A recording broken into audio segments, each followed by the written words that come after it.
Defense Secretary and noted drunkard Pete Hegseth is running for cover, and folks, if you hear a rumbling during this broadcast, don't be alarmed. That's just a giant rolling boulder headed for Hegseth, Indiana Jones style. You know he wishes he was that cool.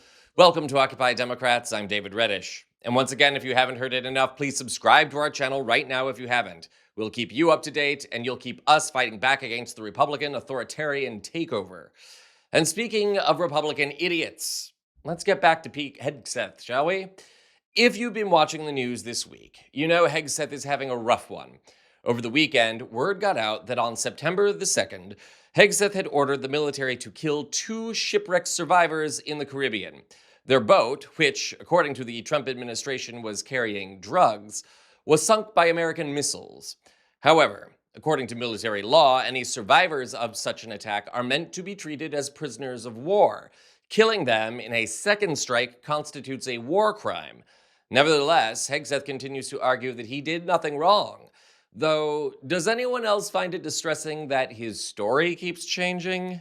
CBS News Chief White House correspondent Nancy Cordes joins us from the White House with more on this. Nancy, good morning. The president and Mr. Hegseth may be trying to distance themselves from this strike, but there is still deep concern on Capitol Hill about the decision-making process. What are you hearing? What should our viewers know?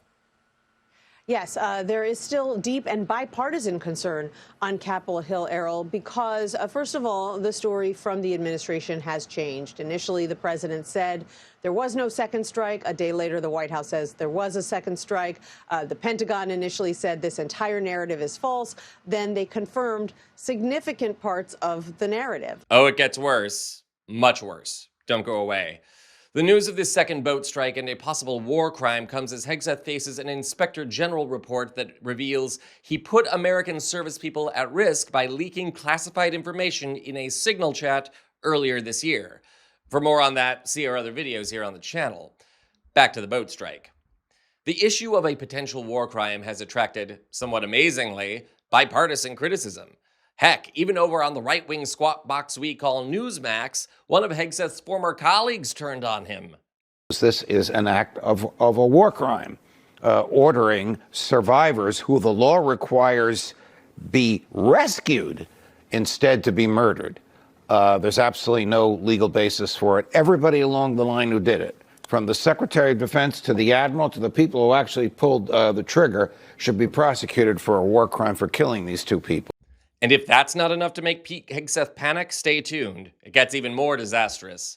Up to now, both the Trump administration and Hegseth himself have downplayed this war crime amid their shifting stories. At the moment, Hegseth and his defenders claim that because the boat was carrying drugs, killing the 2 survivors was the right thing to do no matter what the law says. Think about that one. Furthermore, Hegseth claims, as we saw earlier in that video, that the video in question didn't even show clear survivors. Not that he was paying much attention. But that story just fell apart too.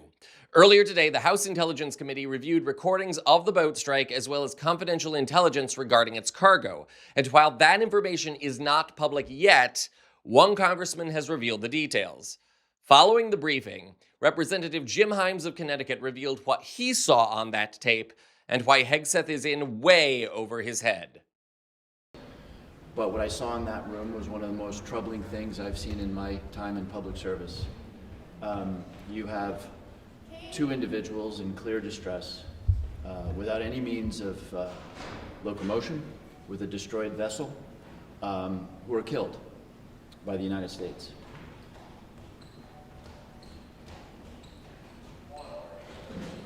Can you tell us a little bit more about exactly what was so troubling? Like, what were some of the things that come up? Under the DoD manual for abiding by the laws of armed conflict, the specific example given of an impermissible action is attacking a shipwreck. Any American who sees the video that I saw will see the United States military attacking shipwrecked sailors. Bad guys, but attacking shipwrecked sailors. Now there's a whole set of contextual items that the Admiral explained. Yes, they were carrying drugs. They were not in the position to continue their mission in any way. We don't People will someday see this video and they will see that that video shows, if you don't have the broader context, an attack on shipwrecked sailors. Distressing, isn't it? A pair of shipwreck survivors pleading for their lives, and Hegseth ordered them killed. These people were not an imminent threat. They were just trying to live, and the law is clear. Killing them under those circumstances is murder, not national defense.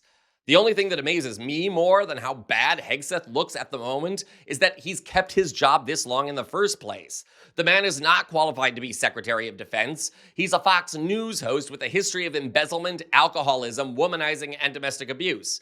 Again, see our other videos for details. Trump only hired him because he looks good on television, although at the moment, he looks more like a fool.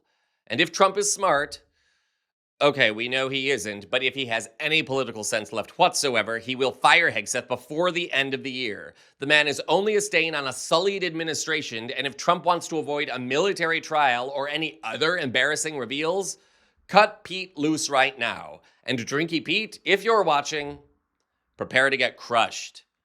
This is Occupy Democrats.